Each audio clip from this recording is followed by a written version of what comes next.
What if? What if you had a friend who died without knowing Jesus as their personal Savior? What if he or she went to hell? What if one day you received a letter in the mail from beyond? A letter from hell. A letter from your friend in the flames of eternal torment. The following is a dramatic presentation. It was written by a fictitious high school student named Josh to a friend named Zach. Although Zach had every opportunity to tell Josh about Jesus, he didn't. They were best friends.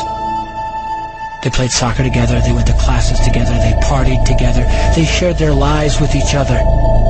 But there was one thing Zach held back from Josh: his personal relationship with Jesus Christ.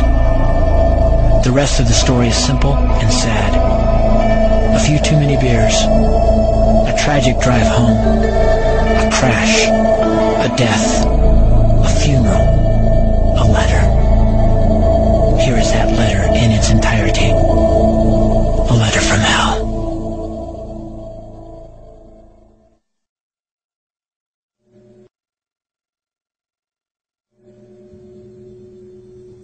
Dear Zach, I died today. It's a lot different than I expected. You see, I always thought dying would bring me into a world that's foggy and hazy. But this place is crystal clear.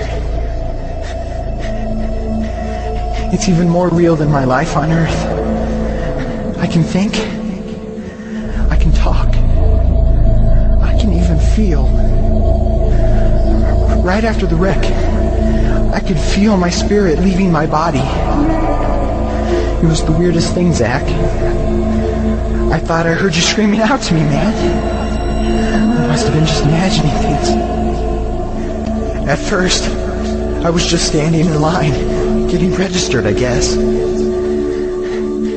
They asked me for my name and began to look in this thing they called the Book of Life. I guess they couldn't find it, though, because this huge angel standing next to me grabbed me by the arm and started dragging me away. I was terrified. I had no idea what was going on. I asked the angel where he was taking me, but he didn't answer. So I asked him again. Finally, he told me that only those whose names were written in the Book of Life could enter into heaven. And the rest would be condemned to hell forever. Man, I was scared. The angel threw me into some kind of holding cell where I've been sitting and thinking for a long, long time. Do you want to know what I've been thinking about? I've been thinking about you. Zach, you're a Christian. You told me so yourself. I mean, we talked about it 3 different times today. Kelly brought it up, and you laughed it off. Coach Adams brought it up, and you changed the subject. I mean, it came up right before the wreck. Well, the question I can't get out of my mind is this, Zach. Why haven't you ever told me about how to become a Christian? I mean, you say you're my friend, but if you really were, you would have told me about this Jesus and told me how to escape this terrible place that I'm headed for. I can feel my heart pounding in my chest. The angels who have been chosen to cast me into hell are coming down the hallway. I can hear their footsteps. I've heard of this hell, Zach. They call it the lake of fire. I can't stand it, Zach. I'm terrified. No, the angels are at the door. Oh, no. No! They're coming in, and they're pointing at me. They're grabbing me and carrying me out of the room. I can already smell the burning sulfur and brimstone. I can see the edge of the cliff where hell burns. This is it. I am without hope. We're coming closer. Closer. Closer. My heart is bursting with fear. They're holding me over the flames. I'm damned forever. This is it. They have thrown me in. Fire. Pain. Hell. Why, Zach? Why didn't you ever tell me about Jesus?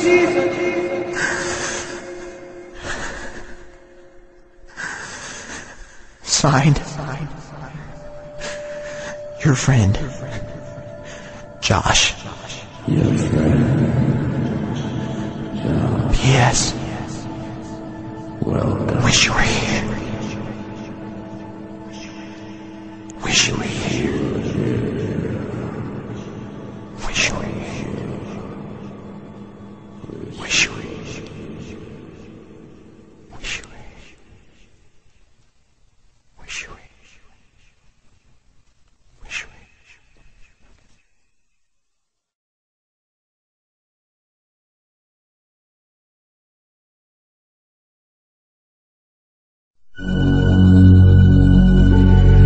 Don't bother me. Don't bother me with souls to save. I have my own agenda.